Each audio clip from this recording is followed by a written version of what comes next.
In this episode, I'm going to share with you a lesson that I gave to a group of teenagers on how to design a garden. It's the quickest I've ever taught garden design. It was in the next county, in Suffolk, for a group of scouts, or explorers I think they're called these days. If you're frustrated your garden doesn't look as beautiful as it could, even though you've purchased lots of lovely plants, then help is at hand. Plants are not enough. You have to have a good design layout. And when you combine design with the beauty of plants, that's when the magic really happens. It's our mission here at Successful Garden Design to show you how to do it, and it's much easier than you may think. I'm Rachel Matthews, and I've been a professional international garden designer for over 30 years, and I teach garden design online. They have a lovely plot of land that's surrounded by trees, it's grass, and then it goes down to a river, and there's a lovely big tree there. So the garden's going to be used by members of the public, and it's on a very tight budget, so we're going to have to do what we can to utilise the most of the space. Right, okay, I'm going to give you the quickest garden design lesson that I can physically manage so I don't bore you to tears. Now, if I show you how to design a back garden, you'll get the concept, and then one, you can design your parents' back garden, should you so wish, and two, this will help you. So, most back gardens, pretend this is an average back garden, we've got two here. A lot of them have a shed in the corner, a really ugly patio the builders left, and then the homeowners go, oh, what do we do? So they tend to put a path to the shed, and then someone says, oh, I quite like a pond, and it's like, oh, where should we put the pond? And that goes in here. They put a few plants in, like this, and then they go, oh, the garden still doesn't look very good. So then someone gets the bright idea of maybe putting in a lawn edge, and you end up with something like that, and people go, oh, my garden really doesn't look very good. So what they do wrong is they start with features. Now, you've probably had a list of things that you think should go in a garden, and that's the mistake most people make. What you need to do is very counterintuitive. You have to do the complete opposite to what you think you do. And the example I'm going to give is the words on a page. They will make no sense at all unless there's a space between those words. So the most important thing, other than the words, is the space. Otherwise, it's just gobbledygook. Same with the garden. It is the space, the empty spaces within the garden that make the design, not the stuff you put in it. So let me show you a different way of doing it. Patio, anything you can walk on basically is an empty space. So we can have curved patio, lawn, and then another lawn, and then we can still put the shed in here. And then how are we going to get to that shed? We could do a nice curved path. And then the areas that are left, that's where you pop all your plants. And if you wanted another seating area, we could have something in here.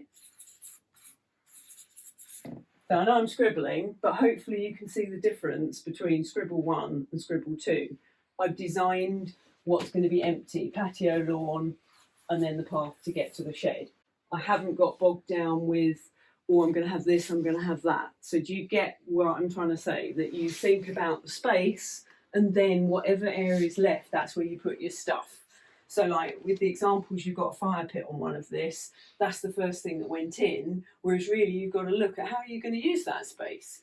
So where are you going to go when you're in the garden? Now, when you've got a house, you've got a very defined object that you're going to be looking at that garden from most of the time. So therefore it's easy. Now in this plot, you've got your shed area, but that's gone. You haven't got a set point you're going to be viewing that garden from.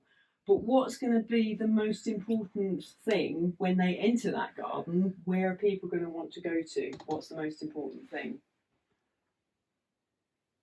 Fire area. Well, if that doesn't exist, where are people going to want to? That's a good answer. No, it is. That will be one of the main things. But where are people going to be drawn to when you're in? Have you visited the site? Do you know it? Okay. So what's at the bottom there? The river. Okay. Can you see it? Is it open? Yeah. It is. Okay. So you want to get people from point A to point B in the most attractive way you can.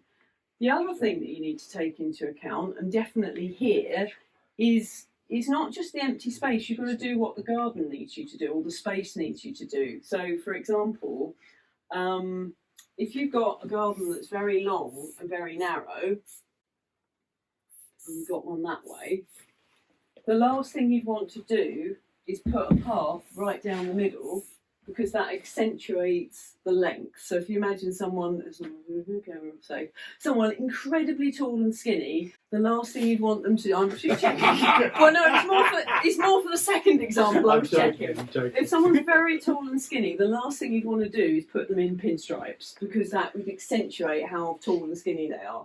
And vice versa, if you've got someone that's quite wide, the last thing you'd want to do is stripes going that way, because your eyes follow the line, so you're going to make them look enormous. Unfortunately, a lot of very wide people don't seem to know this, but anyway, don't point them out and tell them the garden designer told you. So when you've got space like that, if we do what we did with this, I took the eye from side to side with that path, and circles are really good because you follow the shapes around. So you've got to decide what shapes are going to suit that area the best. And geometric shapes are easier to work with, but they're not necessarily. Certainly in wilder spaces, it's quite nice to, you can sort of do a wibbly shape, as long, I haven't done a very good wibbly shape. I'm looking like the first one there. But anyway, as long as you do bold curves, you can do it. What you don't want is like little, people do like these little annoying shapes. If you're going to do a curve, go for it. Have a nice big bold curve. Don't eat with it. So that's the main thing, is dividing the space. So you've got a very long narrow space. Now I know this has been divided path and grass, but mentally, and if you've got your Tipp-Ex, take that line out, because that's going to, you've got to use the whole space basically. So getting from point A to point B, and you could either go down with a path like that sort of curve, make it nice. I mean, you can use squares as well, but I think for that sort of area, because you're in a natural environment, using really harsh geometric sort of squares and rectangles, it's going to look a little bit awkward. So I think I would steer you to walk towards curves, but try it. So you can do your garden exactly as we had it before, and you can kind of get from point A to point B, and then you can think, okay, I'll have a path in here, and then we've got our shed in here. So you can still do that effect. We've still drawn the eye from one side of the garden to the other to make it look wider, but we've done it with squares, and then as you can see, the areas that are left, that's where we put all the planting. And maybe if you wanted a pond, there's room here for that pond. So everything fits in. So that's why you've already done this phase, or someone has, measured the area up. So if you do decide to become a garden designer overnight and design your parents' garden when you get home, make sure you measure it and it's to scale, because a good design, everything is interlinked. So if you get your measurements wrong, you'll put your patio in, and then you go and build something else and nothing fits, and then it's like doing a jigsaw pieces where the pieces aren't the right size. It's impossible. So that scale plan that you've been provided with is one of the most critical things. So thank whoever went out and measured that for you. And let's hope he's got it right, because if he's got it wrong, your design won't work. Thankfully, on an area of this size, you'll get away with it. You'll get away with it. And it depends what designs you come up with. Because it's a very natural area, you don't necessarily want to landscape every last bit of it. What you do want to do is not have bits of lawn like there, I didn't put any plants. You don't want the lawn just ending. You kind of want to shape it as you go through. So they're the sort of the basic principles of it. What else can we say for here? So it's, you have your wish list, but start out with thinking how you're going to get from A to B and what shapes that you would like to put in. And you're not going to know. I don't always know as a garden designer, so I scribble. Well, you can see I scribble, but yeah, it helps if you scribble with a pencil, because you can just rub stuff out. So just, just draw some circles. You'll soon see what's working and what's not. Something I do automatically is the end. This is the house end, just in case it's confusing. The house end, this circular lawn is bigger than this one, because you don't want to create, because of the perspective. So you want the biggest thing at the end you're going to be at. So you do that with a house. Whether that's the necessary here, I don't know. Play with it, see what looks right. And it's all about experimentation. And it's not worrying about getting it right. And as you can see, I do very scribbly. When I draw it up neatly, that's a whole different matter. But you want that creativity, you want it to flow. So don't care what it looks like. I don't care what it looks like. I'll get whatever you're trying to put on paper. Just go with it and sort of just try and think how you're going to use the space. Like, you know, because I thought originally it was for the scouts, but if it's not, if it's for visitors just ambling, what sort of age group are they? Is anyone going to need space to kick a ball? Are you going to get to use it afterwards, or are you just exploiting their labour and that's it? It's like that. It's just a community garden. Yeah, community garden. As such, So, but also you need, that's the most critical thing I've left out. You need a decent amount of empty space. You don't want to be cramming it full of stuff, so it needs to breathe.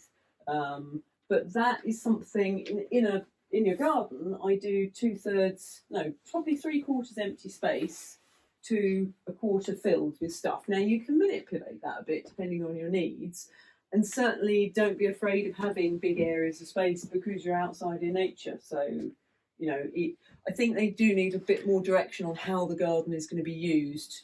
The key thing as well is that it's not a mud plateau, it is massively grassed. Yes. So thinking the negative of what you just said there about creating grass areas, if you create an area that you're going to walk around wilded grass areas, cut out what you're going to fill and leave the grass behind. Oh yeah, as opposed to, because the nice thing about this is it's cheap to do, because all we've done in effect is shape the lawn. So imagine if that was completely lawn when we started, all we've done is cut it out. So that path and the patio is the most expensive part. And, you know, that path could be bark or gravel. It doesn't have to be stone and brick. So that's how you save the money. But you'll get 60 to 70% of the results just by how you shape the space. So there you go. You're all official garden designers now. Any questions? Did the scribble make sense? Feel free to say no. Makes sense. Yeah. Okay. So there you go. That's the quickest ever tour garden design, because I know you've got stuff to do. So I look forward to going back in March to see what everyone has come up with. So I hope this very fast lesson has helped you as well. If you'd like to learn more, I do some free online garden design web classes at successfulgardendesigner.com. But if you want me to guide you 100% step by step through the process, then I have lots of lovely garden design courses also on the same website. So I'll be going back to see what the students have done in March, and hopefully they'll let me share some of their ideas with you. So until next time, take care.